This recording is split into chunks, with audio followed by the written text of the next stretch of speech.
Amen. Amen.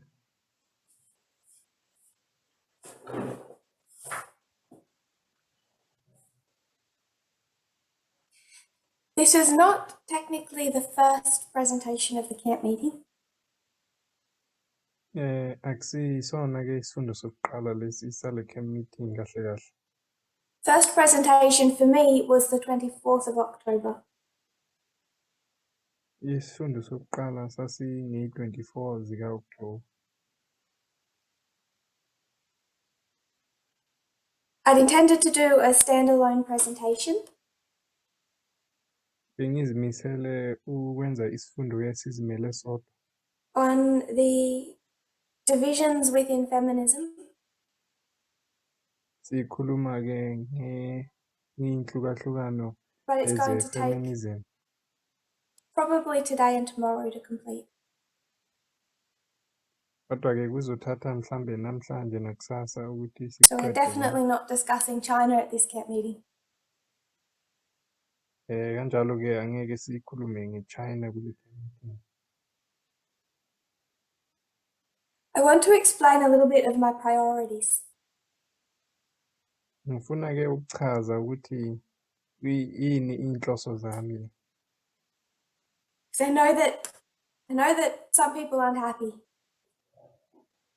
Abangiyazi abanye abantu abajabulanga.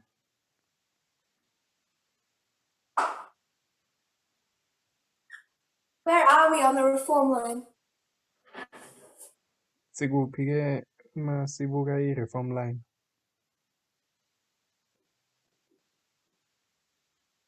I'm talking 144,000. Ngikhuluma ngeye-144,000 i-reform line.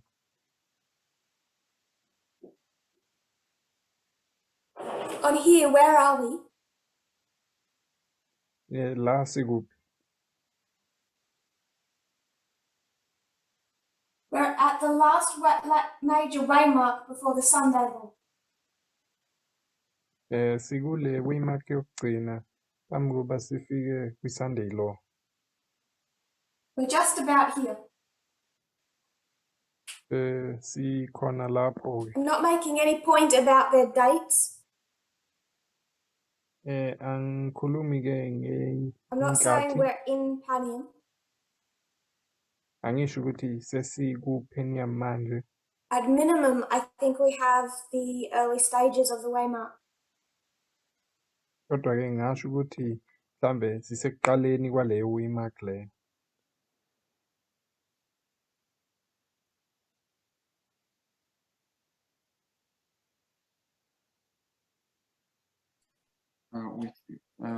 We may have a problem with the video of Tess. We have to wait for her to come back.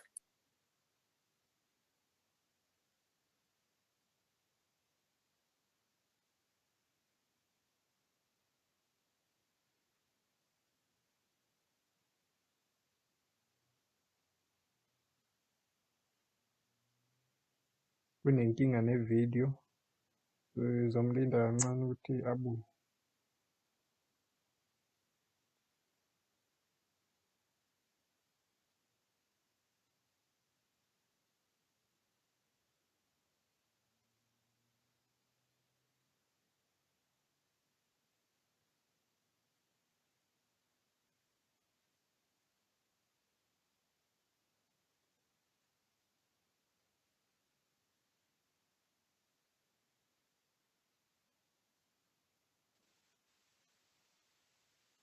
Can you hear me? Ingabe niyangizwa?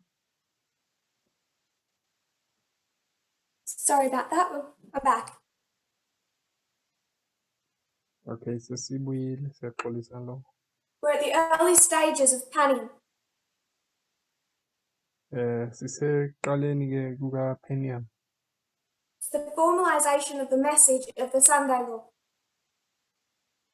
I-formalization yomlayeza Sunday law. So back here in 2019, La-ke ngo-2019 from January to August, ukusuka kuJanuwari ukuya ku-August, everyone is expecting the Sunday law to be about the Sabbath. wonke umuntu wayelindeleke ukuthi isandelo iyoba mayelana nesabatha. And then in August we say, Bese-ke ngo-August sasesithi it's not about the Sabbath, it's about gender.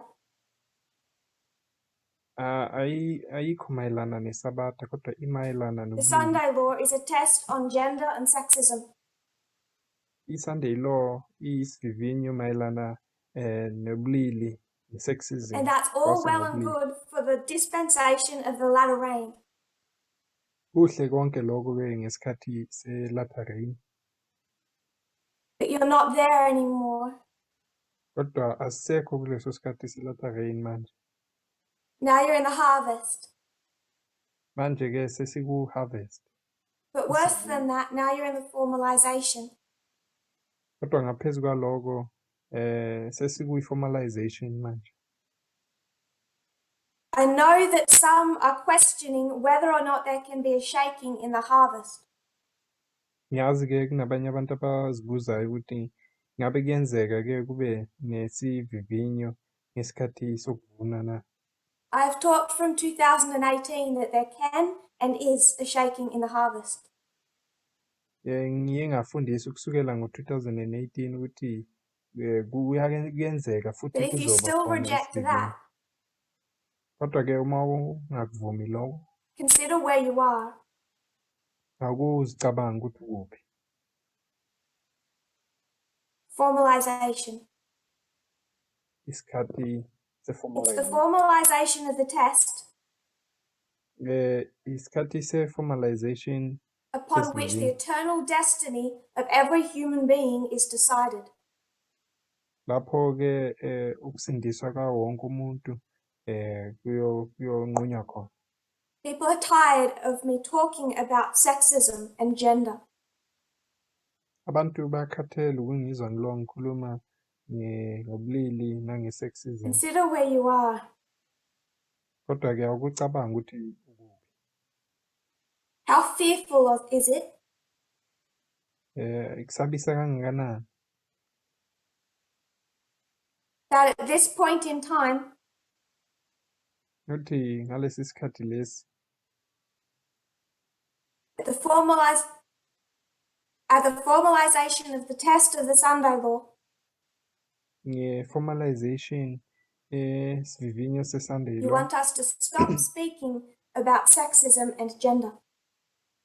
ufuna siyekele ukukhuluma nge-sexism nokucwaswa ngobulili nobulili. To upset you further, Ukuthukuthelisa-ke ukuya phambili I'll be speaking about it here. ngizoqhubeka ngikhulume ngayo futhi nala. Got a lot more to say. Sekuningi esisafuna ukusho. But separate to that, Kodwa-ke okuhlukile naloko, prophetically, do you really think that we fully understand the subject? ngokwesiprofito-ke kodwa-ke ngabe ucabanga ukuthi Before the sesikuzwisisa kahle konke lokho formalization, singakafiki kwi-formalization. there's too much comfort. Abantu bakhululeke kakhulu And dislike of an uncomfortable topic. and futhi abantu abathandi-ke le topic le I would like to engajabulisi, speak about China. uncomfortable. Ngingathanda nami ukuthi ngingakhuluma nge-China. It would be easier. Ngaba lula kakhulu It would be fun. futhi ngaba mnandi. But your eternal destiny is not decided over China. Kodwa-ke insindiso yakho So if we go through ayiphethwa Pallium and nge-China. don't discuss Russia once, Kanjalo-ke uma kungenzeka ukuthi sidlule ku-Penium singakhulumanga I'm okay with nakanye that. nge-Russia, mina anginayo inkinga nalokho. I'm okay with that. We'll get to it later. Anginankinga nalokho, sobuya sikhulume ngayo. It's fearful that people are tired of the subject of sexism in this history. Kuyasabisa ukuthi abantu bakhathele ukukhuluma nge-sexism kulesi sikhathi. And it shows still how little this subject is taken seriously. Iyabonisa ke leyo nto ukuthi abantu bayithatha kancane kanjani le ndaba le. Remember the many that are overthrown here. Ukhumbule lapha abantu ke la abaningi And bayowiswa where they come from. nokuthi bayobe bephuma kuphi There are labo people bantu. walking with you here. Bayingxenye yethu labo bantu, abantu esihamba nabo la. We'll review what was done a few days ago. Sizobuyela emuva ke sibheke lokhu esiye I want to sakhuluma define ngako feminism ey'nsukwini first. ezidlulile.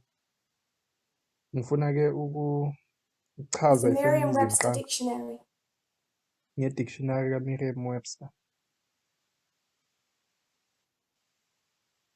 Feminism is a belief in and advocacy I-feminism ke kukukholelwa noma for the political, ukulwela economic, and social equality okwepolitiki, okomnotho nokulingana of the sexes. It's expressed kobulili bobulili. especially through organized activity.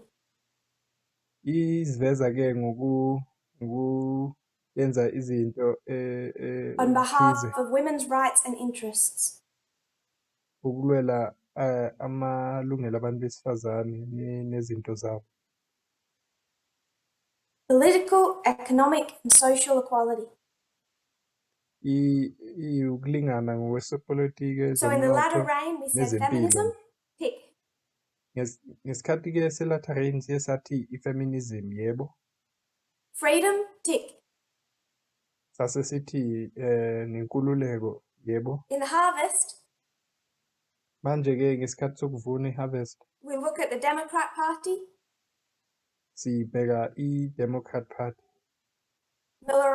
Millerite history and the Whig Party, sibheka i-Millerite history ne-Whig Party COVID-19, ne-COVID-19, and we say, what does freedom look like? bese ke siyabuza ukuthi inkululeko ibukeka kanjani? How do you define freedom? Siyichaza kanjani inkululeko? Because the Republicans are the party of individual freedom. Ngoba ama-Republicans ayibutho labantu abathanda inkululeko Now we're looking at yabantu feminism. ngamunye. Kodwa manje sesibuka Do i-feminism. you have the same problem? Ngabe sinenkinga efanayo. In the time period of compromise, Ngesikhathi ke se-compromise sokuba ndikindiki. compromises of many who claim feminism, Ukuba phakathi nendawo kwabantu abaningi abathi bamelane ne-feminism, we have to divide bavumelana truth from error. ne-feminism. Kufuneka ke ukuthi sihlukanise amanga neqiniso. Our message on this subject Umlayiza wethu ke kule ndaba le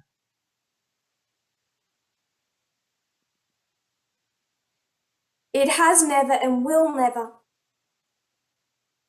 ukuthi ayikaze futhi angeke futhi ibe put us in a comfortable position with mainstream society. noma isibeke kwindawo lapho sizonethezeka nomhlaba. God's messages have never done that. Imilayizo kaNkulunkulu ayikaze yayenza kanjalo. If you zoom really far out, Uma ke ungaphumela wamela kude you look at the Sabbath and Sunday, mhlambe wabuka iSabata nesonto, it's possible to think that they're both the same. kuyenzeka ukuzibuka ubone ngathi ziyafana far zombili. Uma umele kude You zoom in, Uma usondela ke and you see the life and death difference. bese ke uyabona ke umehluko oletha impilo noma You ukufa. zoom out and you compare them. Ubuyele emuva uziqhathanise. True and the counterfeit. Uma ungalahlela lapho i-counterfeit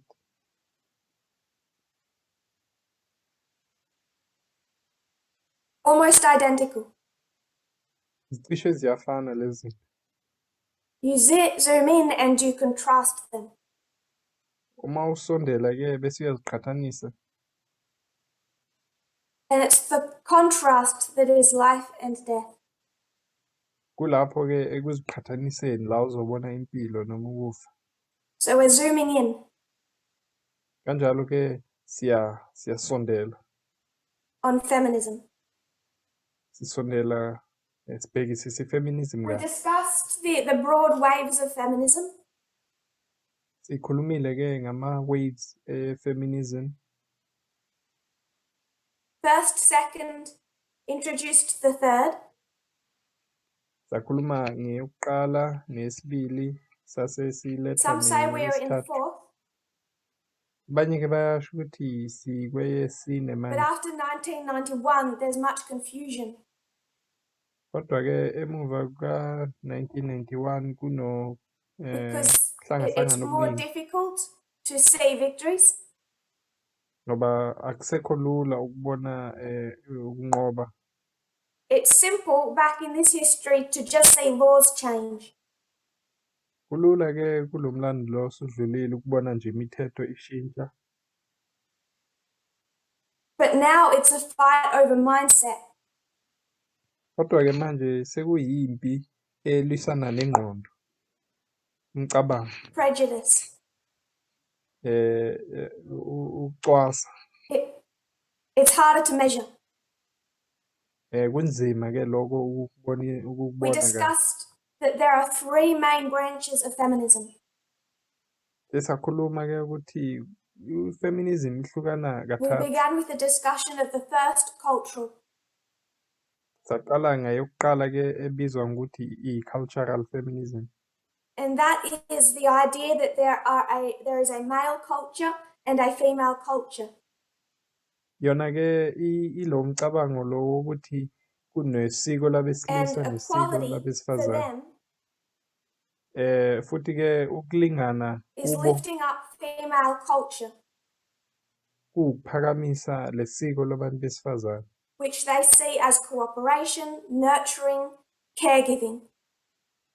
Bayibona bona ke kuyilento le yokusebenzisana, yokunakekela, yokuphatha I want abantu to quote yempatho. from The Guardian.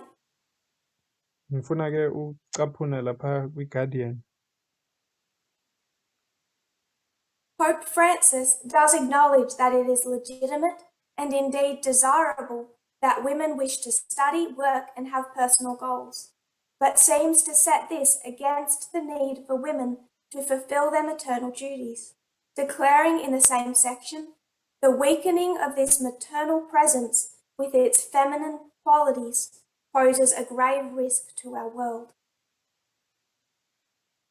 uPope Francis ke uyavuma ukuthi kulungile futhi kuyinto enhle ukuthi abantu besifazane bafise ukufunda, ukusebenza nokuba nezinto abafuna ukuzifeza. Kodwa ke ubukeka ngathi uyaqhathanisa lokhu nalento yokuthi abantu besifazane kumele bayoba So Pope abafazi Francis, ekhaya. if he was feminist, he slides into this Athi category. ukuphela kwalento kwenza abantu besifazane nomhlaba ube sengozini. And when he Manje wants ke to uPope include Francis women in the Catholic Church, uPope Francis uyifeminist kanje futhi make efaka abantu it's so besifazane they can ebandleni give their lamaKhatholika maternal presence, usuke ekhuluma ngokuthi beze bazoba their woma, feminine qualities, bazoba abantu besifazane balethe their ubufazane babo, ethics of care. beze bazonakekela. And when you see what that looks like in practice, Futhi ke uma ungabona lokho makwenzeka it's not equality. kuyacaca ukuthi akusiyo ukona ukulingana. which is why you would expect to see this in a counterfeit. Kungakho-ke ungalindela ukuyibona lento kwi-counterfeit Because it's far from what this movement teaches. ngoba ikude kakhulu ayifani naloku lento Early movement on, we iyifundisayo. directly avoided heading into this channel of feminism. Ekuqaleni sisaqala siye sabaleka sasuka ukuthi singazitholi sichaza kanje nathi i-feminism Because we recognized this is not where the prophetic message brought us. ngoba siye sabona ukuthi umlayezo wesiprofethi awusifundisi ngaleyo And ndlela noma kusiyona lento true sifundisayo. equality cannot come from this perspective. Futhi ukulingana kwangeqiniso angeke kubuye ngale ngakule ndlela le. Understanding and accepting women's leadership Ukuvuma nokwamukela in ke a deeply hola abantu patriarchal besifazane organization like this movement kwi-movement noma is inhlangano impossible from this direction. eholwa abantu besilisa efana neyethu angeke kwenzeke uma ubuya Because if a kwi-direction woman is ekanje. not bringing just her feminine qualities, Ngoba ke uma umuntu wesifazane eletha hhayi nje kuphela ubufazane bakhe as they define feminine qualities, njengoba bona bechaza ukuba owesifazane no one listens. abamlaleli lowo muntu wesifazane. They just want mothering. Bafuna nje ukuthi ezoba umuntu umama nje kuphela. And that is not equality or respect. Futhi ke lokho akusiyona i-equality So futhi this is one akusiyona reason ukulingana that nokuhlonipha. the papacy can never achieve equality. Esinye ke isizathu esisodwa lesi esibonisayo ukuthi i-papacy angeke ize ifike lapho The izoba Pope's nokulingana tentative khona. overtures towards feminism are exciting, but they're meaningless if simply overlaid upon existing unequal foundations that he makes no attempt to change. Le inkulumo ke zikaPope ezibukeka ngathi ziyasondela kwi-feminism zibukeka zinhle kodwa azisho lutho uma eloko nje akha To simplify the kwisisekelo difference sona between lesi the three factions, esinokucwasa angafuni nokusitshenja. Ukuhlukanisa ke umehluko can you phakathi see the kwalezi unequal zalezi foundations ntathu. of society? Ingabe uyabona izisekelo ezokucwasa zomphakathi And to what extent are you willing to tear them up? futhi uzimisele kangakanani ukuzisusa. And what this article recognizes Into ke evezwayo kule is sicaphunelo that lesi true feminism cannot be built upon unequal foundations. ukuthi i-feminism yeqiniso awukwazi ukuyakha phezu kwezisekelo ezinokungalingani. And cultural feminism, I-cultural feminism ke as long as they divide into the masculine apis bull ideas of what is male, uma beloko beqhubeka ke behlukanisa phakathi kwalo kuba wesilisa ukuba indoda i-apis bull yokuba and umuntu wesilisa Virgin Mary idea of what is female, behlukanisa naloku kokuba uMary oyintombi into it's an unequal owesifazane foundation. lokho kusase ukucwasa ukungalingani isekelo esingalingani. If you believe in this, you have no problem with the mindset of the apis bull. Uma ke ukholelwa lokho kusho ukuthi wena awunayo inkinga ngengqondo ye-apis bull. That's all I want to say about cultural feminism. Yiko lokho ke ngifuna ukusho nge-cultural feminism lokho Because I think that's simple enough to see. ngoba ngiyacabanga kulula kakhulu lokho ke And ukubona. as a movement, enough people agree on this point. Futhi ke njengo-movement ke ngiyacabanga ukuthi abantu abaningi bayayibona leyo nto siyavumelana Before lapho. going into a more thorough discussion of what is liberal and what is radical feminism, Singakayi ke noma singangeni ngokujulile phakathi kwe-liberal feminism ne-radical feminism. We wanted to look at some of the goals of first and second wave feminism. Sifuna ke ukubona ke inhloso nezinto i-first ne-second wave feminism bebazifuna See bebazilwela. what radical feminism was fighting for. Sibone ukuthi i-radical feminism ibilwelani And what was used to attack them. nokuthi kwakusetshenziswa ini ukuthi babagxeke. I want to go back though to the 1850s.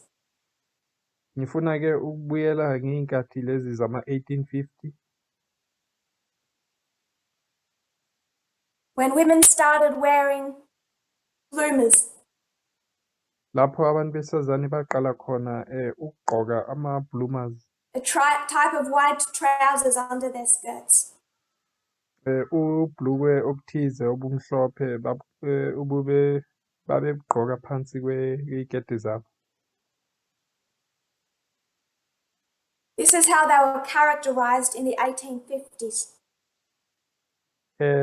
Babebukeka kanje-ke ngalezo y'nkathi zama-1850 noma Compare the babevezwa drawing of kanje. the women on the right to the women on the left. Akuqhathanisa ukuthi babhala kanjani laba abaku-right nalaba First abangaku-left. of all, note the boldness. Qala-ke buka ukuziqhenya kwabo. A degree of reserve and timidity in the women on the left. Bese ubone ukuthi laba bona abanye abangakwesinye isandla bazithobe kangakanani. Arrogant boldness by the women in the center. Laba abaphakathi nendawo babukeka Note the beziqhenya inclusion of them as smokers, futhi baze bavezwa njengabantu besifazane ababhemayo which was seen as nokubhema. inappropriate for women in that day. Into-ke kwakuthiwa yayingalunganga kwenziwa abantu besifazane ngaleso Particularly sikhathi. note the features. Futhi buka le ndlela abavezwa Who ngakhona would you describe as isimo attractive sabo. and unattractive? Ubani ngeke ubungasho ukuthi ubukeke kahle noma akabukeki kahle. This is from the earliest days, the attacks they make against women. Yizo-ke lezi zinto bebagxeka abantu besifazane ngazo kusukela ekuqaleni. So it centers on cultural expectations of beauty. Bebagxekwa ngale ndaba le ukuthi umphakathi ulindele umuntu And wesifazane from the ukuthi very abuke earliest kanjani days noma of bemuhle first wave kanjani. feminism, Futhi kusukela ekuqaleni-ke ey'nsukwini zokuqala ze-first wave feminism, every disagreeing man and woman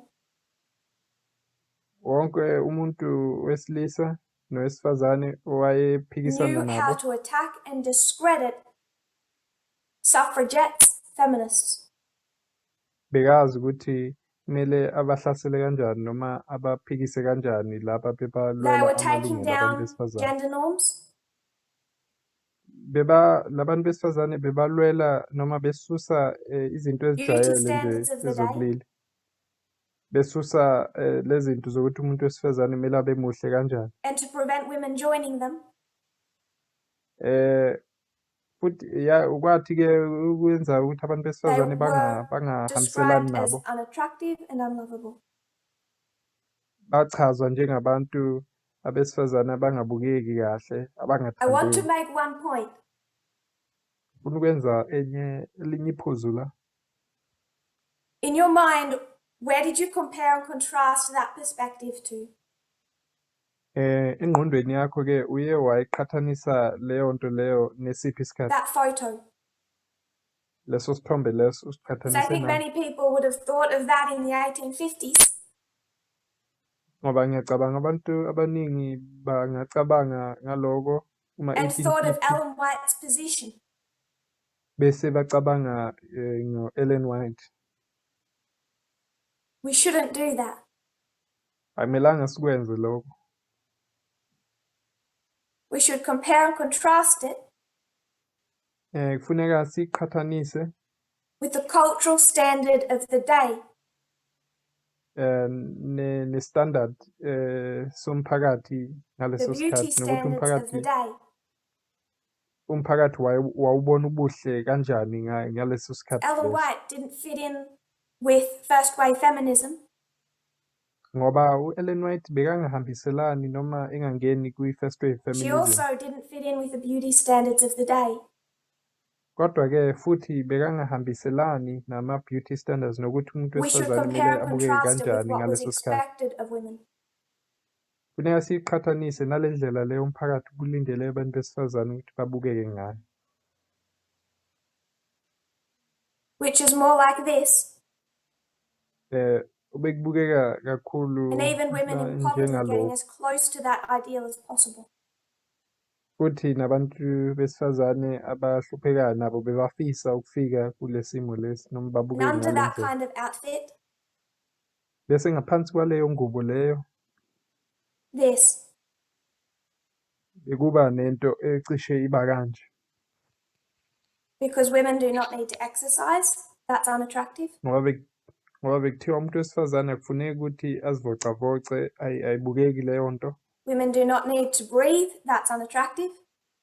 Umuntu wesifazane akumelanga aphefumule, ayibukeki leyo nto. The natural female form is not attractive enough. Bekuthiwa isimo sabo esendalo sabantu besifazane And the extent asibukeki society kahle. will go to bring in an unhealthy, unrealistic standard.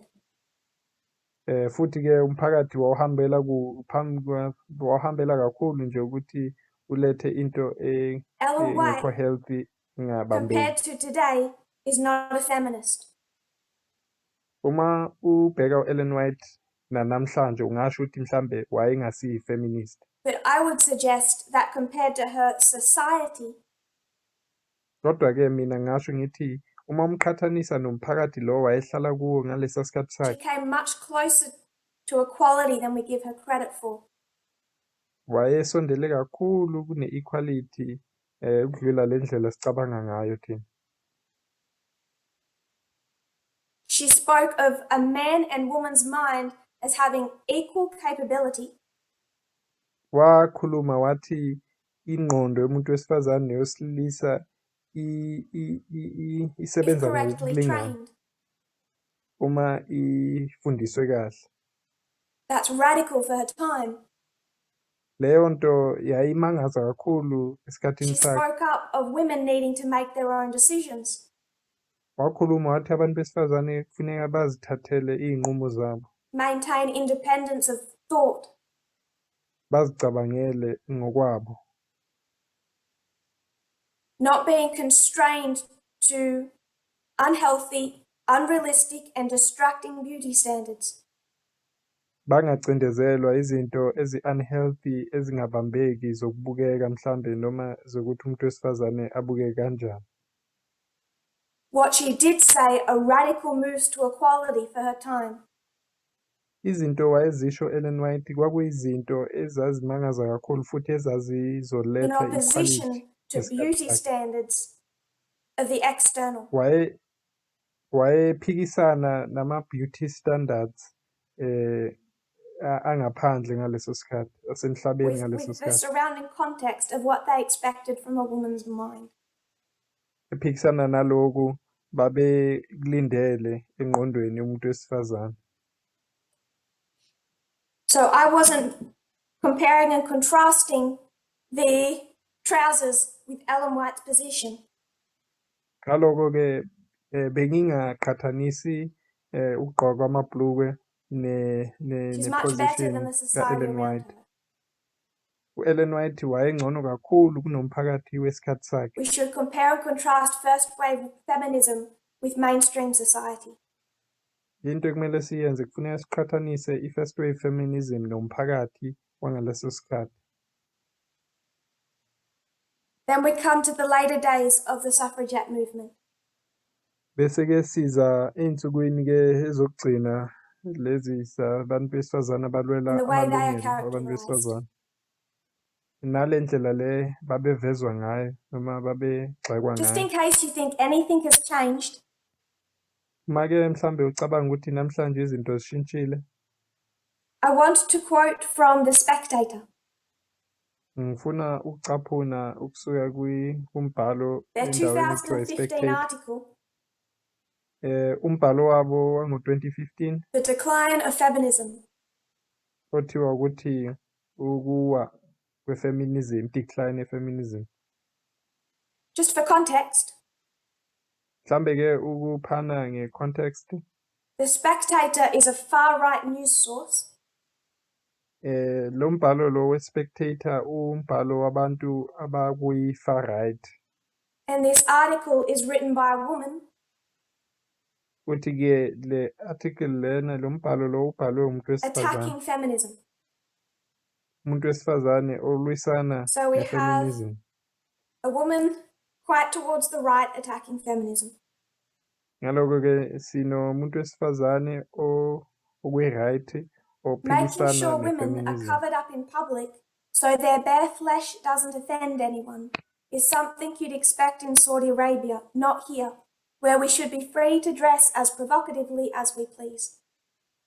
Uthi-ke lo wesifazane ukwenza ukuthi abantu besifazane bahambe begqoke kahle bemboziwe bengavezi inyama yabo ukwenzela ukuthi bangacasuli umuntu akusiyinto into ongayicabanga ukuthi uzoyibona eSaudi Arabia, hayi la. Lawa abantu besifazane kumele Just to bekhululeke remind you, this is a ukugqoka far-right ngendlela position. befisayo abayithandayo. Ukunikhumbuza kukhuluma umuntu la Why okwi-far shouldn't right. we wear makeup, stockings and suspenders if we like? Uyabuza ukuthi kungani singagqoki noma singagqoki From i-makeup Elizabeth I to nama-stockings Betty Davis, esiwathandayo. women have considered lipstick, high heels and killer hairdos to be legitimate weapons in our arsenal, as effective in their own way as crossbows and bazookas. But new feminists are determined to drain the fun from life. Uthi kusukela ku-Elizabeth ukuya ku-Bette Davis abantu besifazane hlezi bethatha i-lipstick nama-high heels ney'nwele ezinhle njengey'khali ezabo abangazisebenzisa ngendlela yabo Like first, njengamabhazuka nama-crossbow. Kodwa-ke lama-feminists amasha like first namhlanje wave abukeka efuna sexism ukukulwisa lokho. and feminism, Njenge-sexism ye-first wave and second wave, ne-second wave ne-second wave. what's the response by the far right to feminism today? Namhlanje uma kulwiswa i-feminism ilwiswa kanjani i-far Just right? like Fox News screams Njenge-Fox News uma imemeza against steps to combat climate change, ilwisa iy'nyathelo zokuthi kulungiswe isimo sezulu. they recognize and fear that true, often radical, feminism today Bayabona ukuthi i-feminism eqiniso e-radical is coming for their yanamhlanje lipstick, their makeup, their high heels. iphikisana nama-lipstick wabo ne-makeup wabo nama-high heel wabo. So if you were a conservative Adventist in 2018, Mhlambe-ke uma ubuyi-conservative and you Adventist became a conservative feminist by putting up ngo-2018 on makeup, high heels and jewelry, bese uthi wena uye waba yi-feminist ngokugqoka u-makeup, ama-high heels mhlambe nobucwebe. I have bad news. Nginey'ndaba ezibuhlungu Our right would be for quite wena. pleased. Abe-right But I noma went to this ama-Republican article nalaba because I abanjalo wanted to bangakujabulela highlight kabi. their picture Ngiyeke kule sicaphuno lesi ngoba bengifuna above the ukubonisa isithombe sabo besibeke ngaphezulu kwalesi Feminism sicaphuno. today. Sibhaliwe-ke ukuthi A woman i-feminism who looks yanamhlanje how they would characterize a lesbian, umuntu wesifazane-ke obukeka njengale ndlela bona abathi i-lesbian ibukeka ngayo. and this old-fashioned woman on the left. Futhi nalo omunye wesifazane omdala ngapha ngakwi-left. Old-fashioned, prudish, or lesbian. Umdala futhi Remember uyi-lesbian. our photo from second wave feminism. Khumbula isithombe sethu se-second wave feminism Said down with men. besithi phansi ngabantu besilisa. Now, feminists, all men are scum. Namhlanje bazosho bathi ama-feminist athi wonke amadoda ayabheda. So they give the same misrepresentation. Kanjalo nabo baveza But my ama-feminist focus ngendlela engekho right. is on appearance. Kodwa into engifuna ukuthi uyibone lapho ukuthi babaveza kanjani. Old-fashioned, Umuntu wesifazane not feminine, omdala ongekho unattractive, ungabukeki njengowesifazane umubi, angry, uthukuthele, unlovable, ungathandeki, ugly. omubi. Nothing has changed from today to 1970. Ayikho into etshentshile ukusuka namhlanje kuya As far as ku-1970. what true feminism fights for, Uma sikhuluma ngokuthi i-feminism ilwelana and how they are misrepresented futhi nokuthi bahlaselwa kanjani noma and attacked bagxekwa kanjani. by not just the bagxekwa far kanjani. right, Hayi nje kuphela yilaba bama-Republican ne-far right, but the leaning right, kodwa nalaba abasondelayo noma ababona izinto njengalaba bakwi-right, and more often than not, the center futhi nalaba in the abaphakathi nendawo, mainstream, nalaba because that's where abajwayelekile compromise comes in. be-mainstream, ngoba kulapho-ke i-compromise siyifica khona.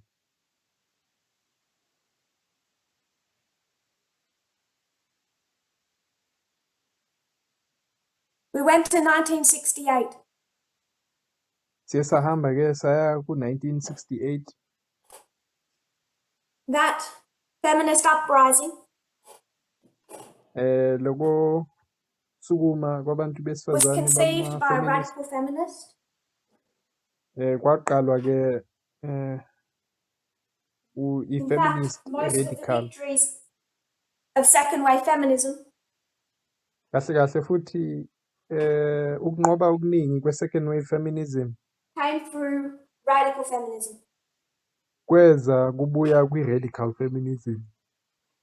And the woman who organized that 1968 uprising Lo muntu wesifazane-ke also made owaqala leyo nto popular leyo this main slogan for radical feminists.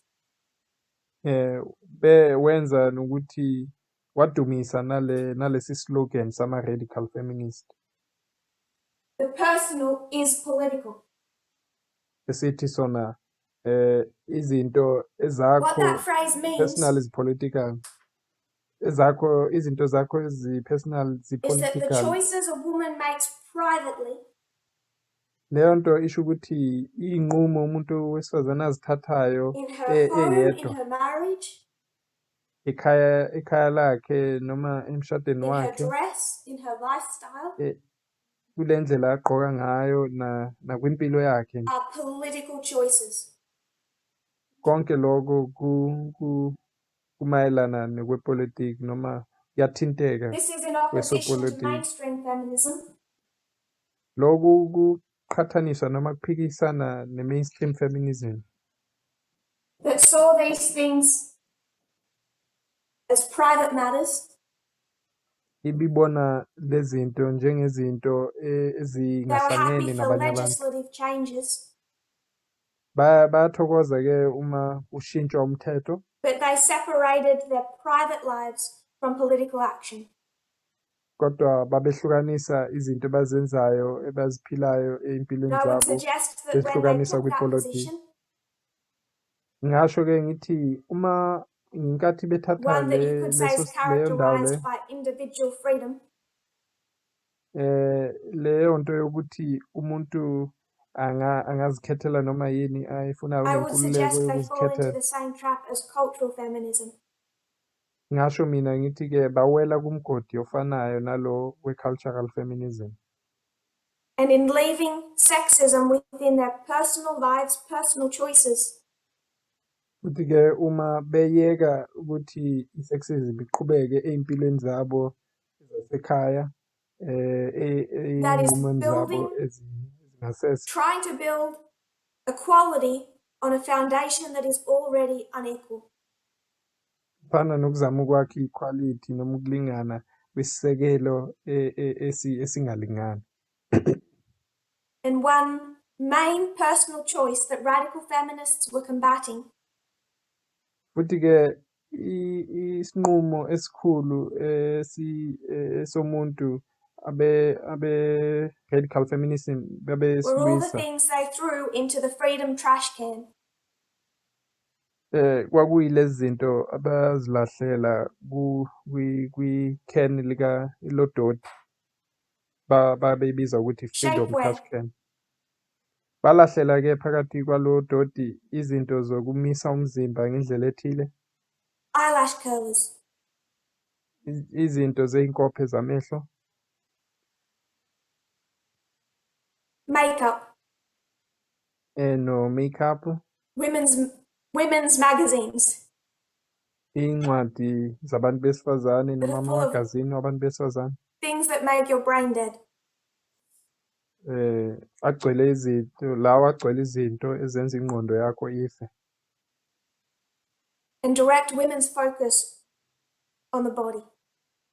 Futhi ayenza ukuthi ingqondo zabantu besifazane zigxile noma zihlale emzimbeni. That freedom trash can is where the characterization of bra burners came from. Leyo kani kadoti-ke iyo le kwabuya khona lesisho sokuthi abantu besifazane laba ama-bra burners Because noma it's abantu easier to abashisa horrify ama-bra. people by saying bra burners Ngoba kulula kakhulu ukuthusa abantu ngokubabiza ngokuthi bashisa ama-bra than makeup burners. kunokuthi uthi bashisa ama-makeup. And the response, Kwaphendulwa-ke article to ngendlela spread that myth nationwide. The final lo and muntu most lo tragic part of the protest took place when several of the women publicly burned their bras. If the average American female gave up all her beauty products, she would look like Tiny Tim, and there would be no reason for the American male to have anything to do with her. lo muntu-ke u-Art Buckle wahambisa lamanga lawa-ke wawagcwalisa yonke indawo esithi yena ekugcineni labantu besifazane bayenza into Now, ebuhlungu Tiny kakhulu. Tim Wathi bathatha izinto zabo ama-bra wabo bawashisa. Wathi-ke uma beshisa zonke into zabo zokuyenza ukuthi babukeke kahle bangabukeka njengomuntu okuthiwa kwakuwu-Tiny Tim. Tiny Tim was a Futhi musician. bekungenasizathu sokuthi amadoda abe nani ekwenza nabo.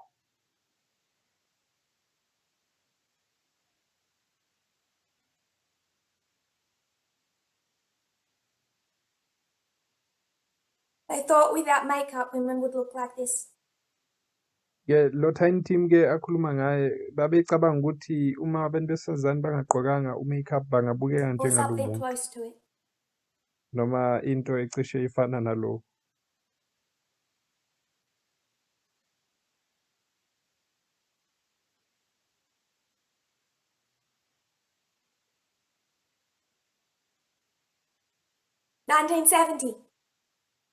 Ngo-1970-ke Miss World, Miss Universe, Miss World. nge-pageant ka-Miss I'm World. very happy to be here at this cattle market tonight. Bob Hope tells a packed out Royal Albert Hall. Moo, it's quite a cattle market. I've been back there checking calves. Uthi uBob Hope ngijabule kakhulu ukuba kule ndawo yey'nkomo le ubatshela abantu-ke ekwi-hall leyo uthi kuyindawo yey'nkomo impela bengiloko ngale There are ngasemuva more ngibheke women in lezo the y'nkomo. audience cheering Kwakunabantu-ke abesifazane lapho abahleli abalalele and bejabulile out the back ready to be inspected futhi abanye bengasemuva laphayana belindele than ukuthi they are there bazobhekwa. protesting. Babe baningi ngaphezu kwalabo babezile ukuzotoyitoya lapho. It's not a popular position. Le nto yokulwisana naloku akusiyinto ethandwayo abantu abaningi. That's our review of what we discussed on the 24th. Iyo-ke i-review yethu yaloko esiye sakhuluma ngako ngeyi-24. Now, I already have a position on liberal and mainstream feminism. Manje-ke mina nginayo indlela sengibona ngayo noma engibuka ngayo i-mainstream ne-liberal feminism. And I already have a position on radical feminism. Futhi nginendlela engibuka ngayo futhi i-radical feminism. So I'm not going to pretend that I'm coming into this meeting without a position. Ngaloko-ke angeke ngenze ngathi ngiza But kulesi as sifundo far as I ngiphakathi inspect nendawo. every part of our prophetic message, Kodwa-ke uma ngibheka umlayeza wethu wesiprofeto, I would argue that mine is the only one in agreement with it.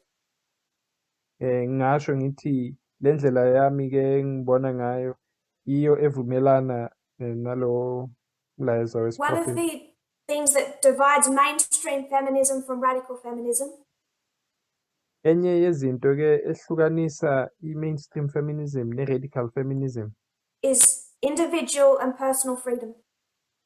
ile nto yokuthi umuntu unokuzikhethela kwakhe eyedwa. Can we make personal choices Ukuthi ingabe singakwazi yini ukwenza izinqumo that don't sizikhethele tie into wider issues of equality? ngezinto ezingathintani ne-equality And affect women around us. chaphazela abantu It's besifazane best described with the phrase the personal is esihlala political. nabo. Ichazwa-ke kangcono lento mhlambe ngokuthi the personal is political But there is ngokwakho another way that liberal kungokwepolitiki feminism futhi. thinks, Ikhona futhi-ke nalenye indlela le i-liberal feminism ecabanga ngayo. that was first said by a radical feminist, Yashiwo ekuqaleni umuntu wayi-radical feminist. and it's said in a way that's clearly negative. Yayishiwo-ke ngendlela engathi eyokuyigxeka.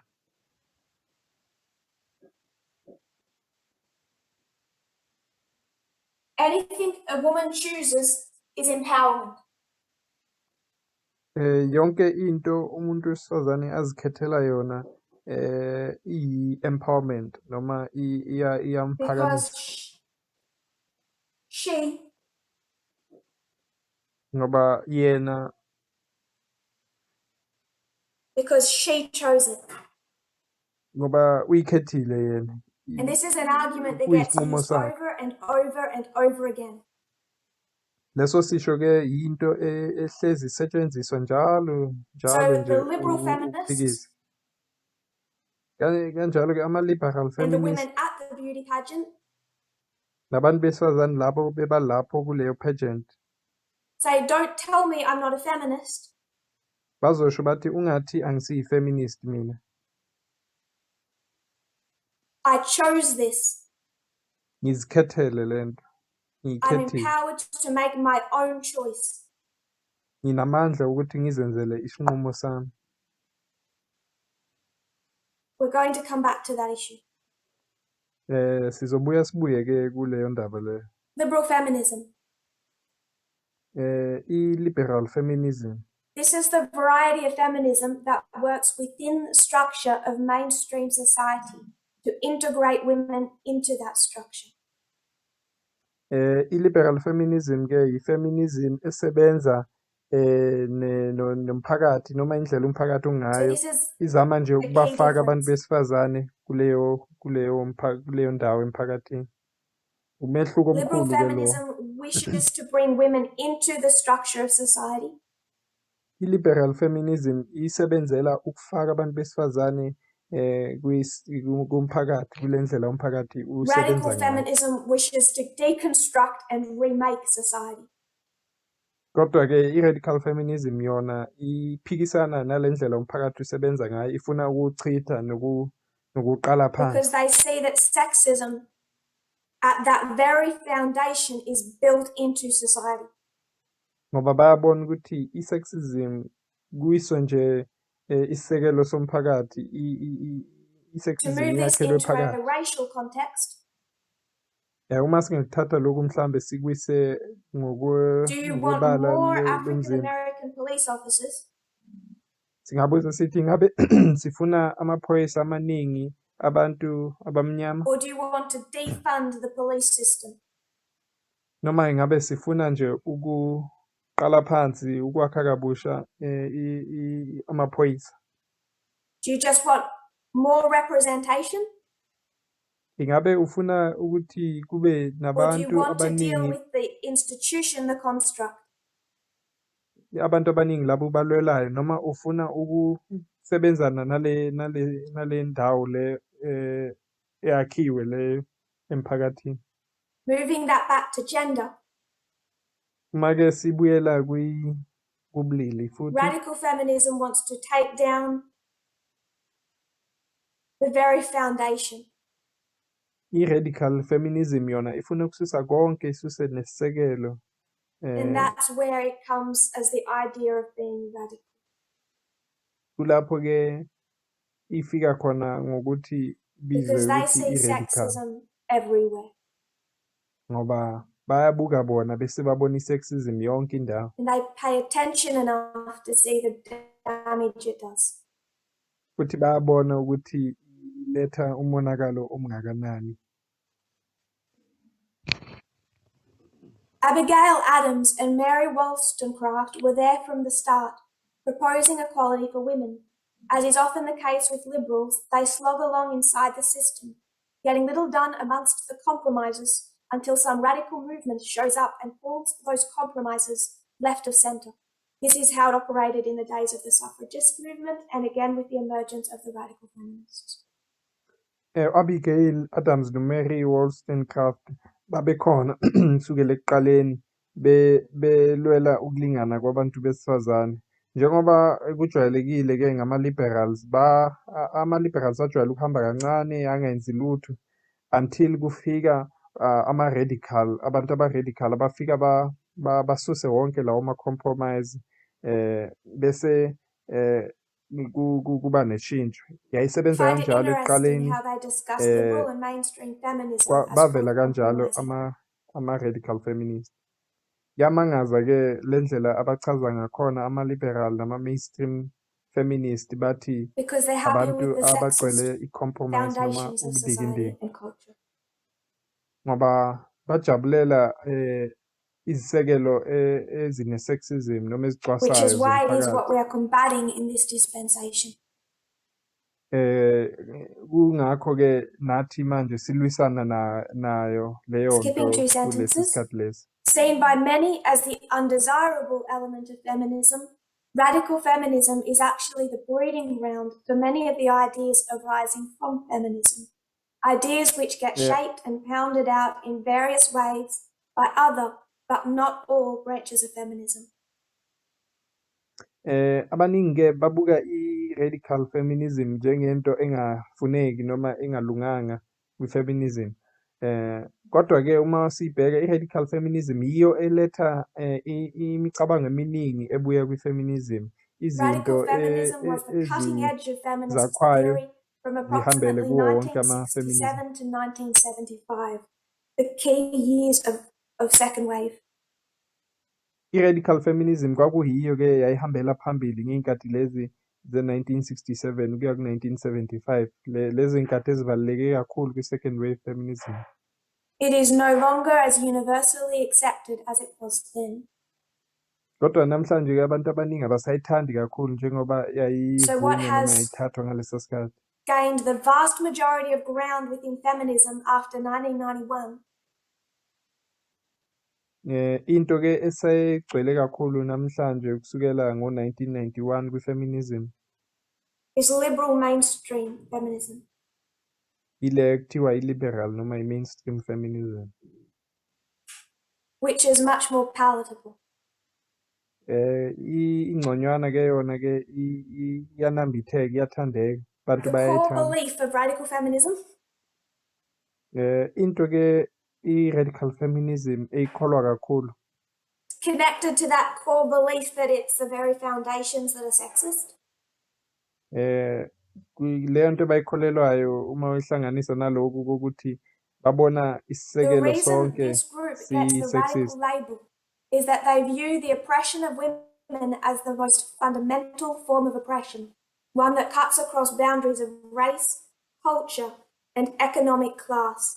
This is a movement intent on social change of rather revolutionary proportions. Isizathu ke sokuthi laba babizwa ukuthi ama-radical ukuthi babona ukuhlukumezwa kwabantu besifazane njengento eyisisekelo sakonke ukuhlukumezeka ukudlula noma ukudlula ukuchaphazela ukuhlukumezwa ngokwebala, i-culture, amasiko nezemnotho. Lo movement Early ke radical uzimisele feminism ukuthi kube arising within noshintsho, second-wave ushintsho feminism in the olukhulu. 1960s typically viewed patriarchy as a trans-historical phenomenon, prior to or deeper than other sources. Probably the oldest and most universal form of domination, but the primary form and the model for all others. I-radical feminism yaqala ke yabuya ngesikhathi se-second wave feminism futhi yayibona i-patriarchy noma ukubusa kwabesilisa njengento eyale mandulo eyayikhona noma ebijule kakhulu ukudlula konke ukucwasa nokuhlukumeza okuke kwabakhona futhi akusiyiyo nje kuphela eyakudala kodwa konke ukuhlukumeza kubuya kusuka kuyo leyo nto leyo. Gender, worship, race. U-Eve ke uCain uHam uma sibabuka kuba yi-gender, All those quotes are ubulili, saying ukukhonza nekwebala. Konke lokho okushiwo yiloko all that is an external description of the Eden to Eden model. leso sicaphuno leso siqeda ukusifunda ngaphezulu sisho khona noma sichaza i-Eden to If it Eden makes you uncomfortable, all it is model. verbalizing our prophetic model. Uma ikwenza ungaphatheki kahle yonke into ezama ukuyisho nje ichaza lokho esikuchazayo nathi 1500 years before Ham sinned, iminyaka engaba i-1500 1500 before this was uHam enza already isono introduced. ibisikhona lento yokucwasa ngobulili. And by the time you get to the flood, Ngesikhathi ke usufika we kuzamcolo have 4 women on that ark. siyabona ke lapho abantu besifazane And they've abane already lost every identifying characteristic kuleyo mkhumbi babelahlekelwe isimo sabo njengabantu except who they belong to. bebizwa nje kuphela And if you ngabantu don't abashade nabo. understand how horrific that is, Uma ungazwisisi ke ukuthi isabisa kangakanani what do you leyo think it means when Ham uncovered the nakedness of his father? kaze ucabanga ukuthi kusho ukuthini uma kuthiwa uHam wambula ubungcunu bukababakhe? I won't answer that here. Angeke ke ngiphendule la leyo, I'll leave that to my dear friend. ngizoyiyeka ke kumngani wami.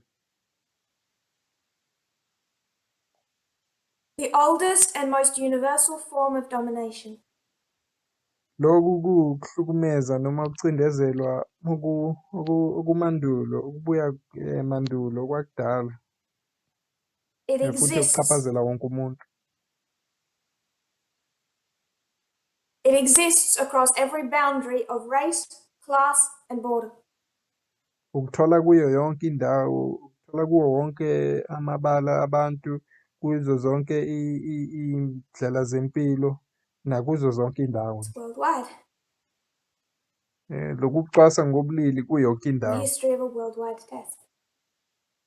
Ngesikhathi ke lesi sethu sesivivinyo I have a esihamba feeling yonke that indawo some mhlaba people wonke. will find it uncomfortable to view sexism that way.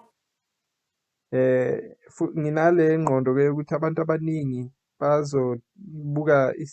bazongathandi ukubuka i-sexism ngale ndlela. I would suggest that's just an issue of ignorance and denial. futhi ngingasho-ke ngithi kuyindlela leyo yokuzenza ungazi, yokungafuni Among ukwazi the noma radical ukuphikisa. feminists at the 1968 protest Kulama-radical feminist-ke awayekhona kuloko were the kubhikisha authors lokhu of the following ka-1968, statement. kwakukhona abantu ababhala lesicaphuno lesi. Women in our society are forced daily to compete for male approval, enslaved by ludicrous beauty standards that we ourselves are conditioned to take seriously.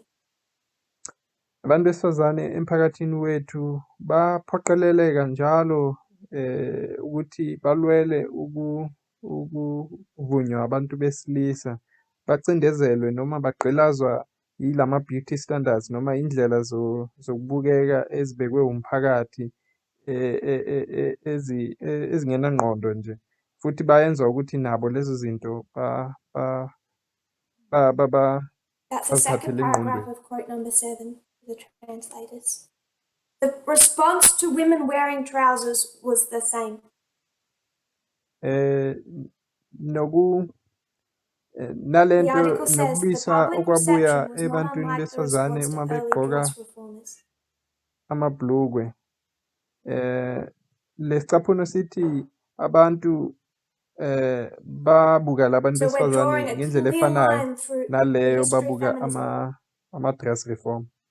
So into esiyenzayo la ukuthi sidweba phansi From the women who ilayini fought for the right to wear trousers, ehlanganisa abantu besifazane abalwela amalungelo the okugqoka right to amabhlukwe, vote, belwela and ilungelo then the women lokuvota, fighting against makeup and beauty standards.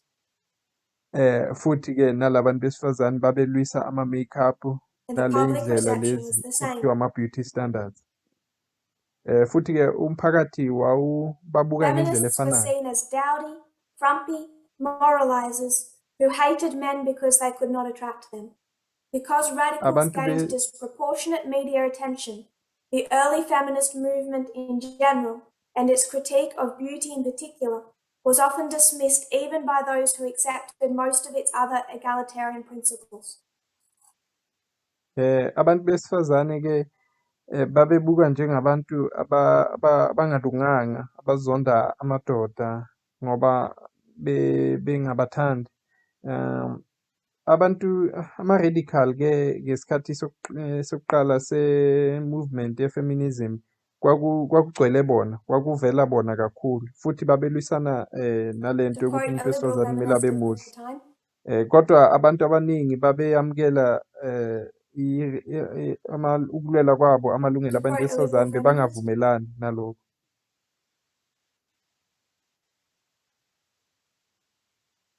she voiced a common concern Ukucaphuna-ke into ethize kuomunye wama-liberal feminist ngaleso The sikhathi image of the wakhuluma into movement comes ethize. from the individuals in it. If large numbers of them are unattractive, the movement as a whole is bound to be so too. Le-liberal feminist ibinenkinga, ibithi u-movement uzobonakala, lo movement lo uzobonakala ngabantu abaphakathi kwabo. Uma abantu abaningi kulo movement bebukeka kambi noma bengekho So that's bahle, a mainstream wonke woman's umuntu uzocabanga fear ukuthi during second wonke wave movement feminism. awubukeki kahle. Lo muntu le feminist ke mainstream We need to yayisaba embrace lokho beauty nge-second standards. wave. Yayithi yona kufuneka sibukeke kahle, sibe bahle. Have enough attractive people within feminism Sibe nabantu abahle ababukeka kahle kwi-feminism. if we want people to take it seriously. Uma sifuna abantu ukuthi That was in her book basithathele published in engqondweni. 1987, The Skeptical Feminist.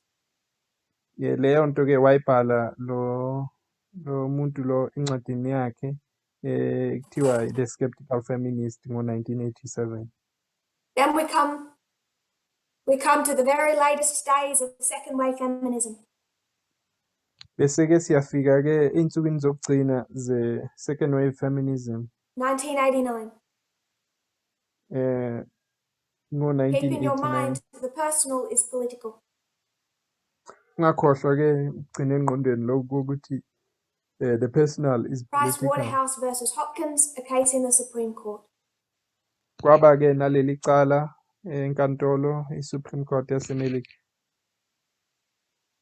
Hopkins, an accountant who was turned down for partnership by Price Waterhouse, claimed she was discriminated against because she did not conform to feminine stereotyped behaviour. She claimed assertive behaviour was considered offensive for her, but acceptable in a man. UHopkins-ke lo wancishwa i-position elithile kule ndawo ekuthiwa i-Price Waterhouse. Uthi yena-ke wabandlululwa ngoba wayengahambiselani nendlela lezi babefuna ahambiselane nazo njengomuntu She wesifazane. wasn't Uthi exhibiting cultural feminism. uthi ukuqina kwakhe njengomuntu wesifazane kwakungabukeki Even a kodwa male kwakubukeka supporter urged emadodeni. her to conform more to feminine standards. As one member of the firm put it, her problem would be solved if she would, quote, walk more femininely, wear makeup, have her hair styled, and wear jewelry.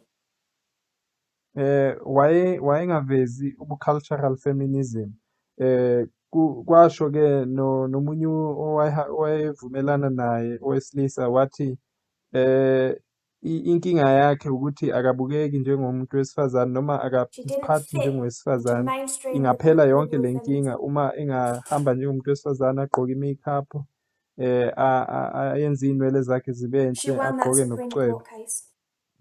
Wayengangeni-ke kwi-mainstream liberal feminism, kodwa-ke wagcina eyinqobile leyo into So yakhe where do enkantolo. we look to understand feminism? Sibheka kuphi-ke uma sifuna ukuzwisisa i-feminism? Whatever issue we're looking at, Noma yini esiyibhekayo, whatever topic, noma siphi isihloko, we tend to find it summarized in the 1989 to 1991 history. sizosithola leso sihloko sishwangathelwe kulo mlando Two things ka-1989 happened in no-1991. 1989, one in 1991. Kwenzeka into ezimbili ngo-1989-ke nenye ngo-1991. Number one, intersectionalism. Yokuqala yile kwakuthiwa i-intersectionalism. Describing the added discriminations and oppression of women who are also fitting into another category.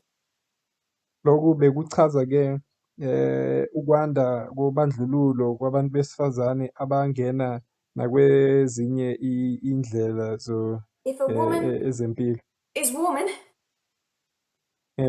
Uma mhlambe umuntu and wesifazane she's also uwumuntu African wesifazane American kodwa futhi umuntu wesifazane omnyama or a woman of color, noma umuntu those two obala issues elimnyama. intersect. Lezo zinto ziyahlangana And make the discriminations she faces in society even more bese-ke extreme. zenza lo bandlululo azohlangana nabo emphakathini kube ngaphezulu. We would also include in that intersectionalism issues of LGBT. Singafaka-ke kuleyo intersectionalism indaba ze-LGBT futhi. Intersectionalism, Kuba-ke ne-intersectionalism Price Waterhouse versus Hopkins, nale into yasenkantolo i-Price Waterhouse ne-Hopkins. discrimination based on a decision to not fit into mainstream beauty standards. Ukubandlululwa ngenxa yokuthi wayengafuni lo muntu lo ukubukeka ukuba muhle njengoba emhlabeni 1991, kushiwo Anita ngakhona. Hill. Bese-ke esithathu kuba khona u-1991 no-Anita Hill. How a woman is treated and believed when she speaks out against abuse, Ukubonisa leyo ndlela indlela leyo umuntu wesifazane aphathwa ngayo nakholwa ngayo uma in her ekhuluma context, sexual nge-abuse. harassment. Yena-ke wayekhuluma Those three ngokuharaswa, issues, sexual harassment. Lezo zinto-ke in a ezintathu nutshell, uma sizifinqa are the issues that true feminism is identifying and fighting today. Yizo izinto ke lezo i-feminism yangeqiniso ezibhekayo futhi elwisana nazo. We'll try and finish this topic tomorrow. Sizozama ke ukuqedelela lesi sihloko I think we've kusasa. already laid a framework to discuss liberal versus radical. Ngiyacabanga ukuthi sesibekile ke isisekelo sokuthi singakhuluma nge-liberal And I hope that we are siqhathanise clear enough ne-radical on feminism. cultural. Futhi ke ngiyathemba ukuthi sesicaciselekile nge-cultural feminism. And our need to understand this is connected to two issues. Futhi ke sidinga ukuyizwisisa lento For priests, the ihlangene dispensation nalezinto of eziyi-2. compromise. Into lezi ezimbili zokuthi amapriest asesikhathini sebundikindiki. The 144,000, I-144,000 yona the formalization of the message of the Sunday law. Imayelana ne-formalization The yomlayezo formalization of umyalezo we-Sunday understanding law. gender, sexism, feminism. I-formalization yokuzwisisa ezobulili, sexism ne-feminism. Not a popular position. Futhi leyo nto akuyinto ejabulelwa abantu abaningi. Uma uguqa singavalani ngomkhuleko. Dear Lord, thank you that we uNkulunkulu can wethu, meet. siyabonga ukuthi singahlangana ngale As ndlela. I see the people from all over the world, Njengoba ngibona abantu abasuka from kuzo South zonke indawo Sudan, emhlabeni, abase-South Sudan, Poland, abase-Poland, Kenya, eKenya, Colombia, eColombia, Tahiti. nabase-Tahiti. How blessed that we can see each other. Kuyisibusiso esingakanani ukuthi singabonana kanje. I pray as we prepare for the Sunday law, Ngiyathandaza ke uma silungisela iSunday law. may we with the appropriate fear Ngathi ngokusaba okulungile consider our position singacabanga sibone indawo zethu and our witness. nobufakazi bethu. I pray for a blessing upon the other speakers. Ngiyathandaza izibusiso kulabo abanye abazokhuluma. We know you are here with us, Siyazi ukuthi unathi ke la. so I don't ask for that because I know you are. Kanjalo ke angiceli lokho ngoba ngiyazi May we ukuthi see your character ngathi singabona isimilo through sakho, looking at it directly sibuke kahle nje sisiqondile. and also through understanding the counterfeit Futhi ngokuzwisisa lokhu okuphikisayo and what it is not. naloku I ekungasiyikona. pray this in Jesus' name. Ngiyathandaza konke lokhu ke ngegama Amen. likaJesu. Amen.